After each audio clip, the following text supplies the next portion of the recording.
All right, paddle review time. Today, we're looking at two contenders, the Vatic Pro Saga Flash and the Saga V7. Are these paddles the ultimate balance between control and power? Let's break it down. One dink, everybody knows the rules.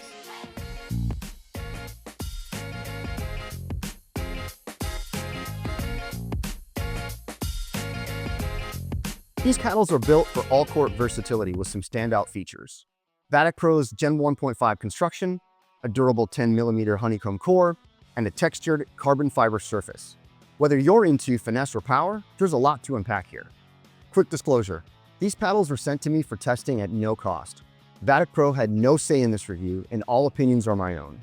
If you're interested in picking one up, you can use my code MPB for $10 off. It also helps support my channel. Okay, let's start with the specs. Both of my paddles are the short-handed model and feature a 16mm honeycomb core and a textured carbon fiber surface. The Saga Flash is slightly shorter and wider, focusing on control and forgiveness. It weighs 8.2 ounces with a swing weight of 117.7 and a twist weight of 6.6. The Saga V7 is longer and more precision-focused. It's slightly lighter at 8.16 ounces, but has a higher swing weight of 122.2 and a twist weight of 6.7. Now, I'll admit, the Saga Flash is right on the border of what I'm comfortable with in terms of weight for my playing preferences. If I were just making a decision based on these numbers alone, these aren't paddles I would gravitate toward. But I'm an edge case. I'm sensitive to weight, especially swing weight. That said, I'm glad I gave these a try because they've completely surprised me. The amount of control I've been able to achieve with these paddles, particularly the Flash, has been a game changer for me. It's elevated my game. Both paddles also feature a peel-plied textured surface for excellent dwell time and spin potential, an edge foam for a larger sweet spot and reduced vibration. Now, to go further, I'll say that throughout my Saga playing experience, I have felt no vibration with either of these paddles. Each paddle is surprisingly stable. So what sets these paddles apart? Vatic Pro's Gen 1.5 construction is a big deal. Unlike thermoform paddles, this design enhances durability and ensures consistent performance over time. Plus, the edge foam not only stabilizes the paddle, but also expands the sweet spot. A win for off-center hits. Compared to competitors like Yola and Selkirk's popular models, the Saga paddles feel softer and much more stable, with a price tag that's much easier on your wallet. Now for the fun part. How do these paddles actually perform? Over 34 games with the Saga Flash and a bunch more with the V7 gave me a clear picture of their strengths. The V7 shines on serves and drives, clocking 55.5 miles per hour on my test serves, while the Flash provided controlled power at 54.5 miles an hour. The Flash is a master of dinks, resets, and drops. Its softer feel makes it perfect for touch players. Both paddles excel in spin. The Flash hits 2,284 RPM, and the V7 comes in at 2,102 RPM. The Flash is more forgiving for off-center hits, while the V7 offers pinpoint accuracy but requires slightly better precision. Both paddles are head-heavy, which helps with stability, but may feel a bit sluggish if you're used to ultralight paddles. Now let's pause for a second. Do paddle companies, including Vatic Pro, intentionally design swing weight and twist weight during their R&D process? I'm purely speculating here, but based on feedback from others, it's clear that many players love the way this paddle feels. The way it pockets the ball, resets, drives, it's rock solid. But the most common critique is that the paddle feels too head-heavy for some players. So why would Vatic Pro make this choice? If it's intentional, I'd love to understand the reasoning, whether it's to enhance stability, power, or something else.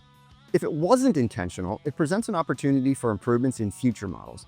Either way, it's an interesting aspect of paddle design that sets the Saga series apart. Here's the breakdown. The Saga Flash is ideal for intermediate to advanced players who want all-around performance with a focus on control and stability. The Saga V7 is perfect for aggressive players who thrive on driving the ball with power and precision. But let me be clear. If you think, for example, the Paddletech Bantam ESGC 14.3 is the perfect paddle for you, and you love its lighter weight and how effortless it feels to swing, chances are you won't like how the Saga paddles feel. These paddles are head-heavy, and for some players, that makes them feel a bit sluggish compared to lighter or more evenly balanced paddles. So go into this with eyes wide open. If you're used to or prefer paddles with lower swing weight, the Saga series might feel too heavy. However, if you can adjust to the head-heavy feel, the performance benefits like stability, power, and forgiveness are absolutely worth it. Right out of the box, these paddles are game ready. That said, if you're into fine-tuning, adding weighted tape to adjust the balance or swapping the grip can help you customize them to your exact preferences. How do these paddles compare to other popular paddles? Against the Yola Hyperion, the Saga paddles are softer and more forgiving. Compared to the Selkirk Vanguard, they offer a better balance of power and control for the price. If you're familiar with the 11624 Jelly Bean, the Saga Flash feels similar, but maybe slightly softer and a bit more forgiving. Maybe. Let's wrap up with the pros and cons. First, the pros. The durable construction, forgiving sweet spot on the Flash, and great power potential of the V7 stand out. The cons? The head-heavy balance might not work for everyone. And while the spin is great, it doesn't quite reach the levels of high-end thermoform paddles. But how much spin do you really need? There's more than enough here. Alright, here's the bottom line. The Saga Flash is an exceptional all-around paddle.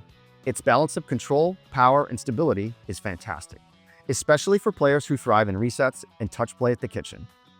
The Saga V7, on the other hand, is a power player's control paddle, combining precision and punch. Now, here's the kicker. The Saga Flash has officially become my main paddle. That's how much I love it. After weeks of testing, it's giving me the consistency and confidence to compete at a slightly higher level. I've tried countless paddles, and I look forward to trying countless many more. I love testing out new gear. But here's the thing. There can only be one main paddle. And until something else knocks the Saga Flash off its pedestal, it's my main. This is the paddle I'll be using in competitive matches. Its balance of forgiveness, feel, and playability has earned its spot as my go-to paddle. For me, the Saga Flash gets a solid 8.3 out of 10. Rock solid. Why? It's the combination of a forgiving sweet spot, excellent control, and good power that really stands out. The paddle feels consistent and reliable in almost every scenario, whether I'm resetting a tough shot in transition zone, hitting a controlled drop, or driving a deep third, it feels good to me. And I think that score reflects its versatility and performance.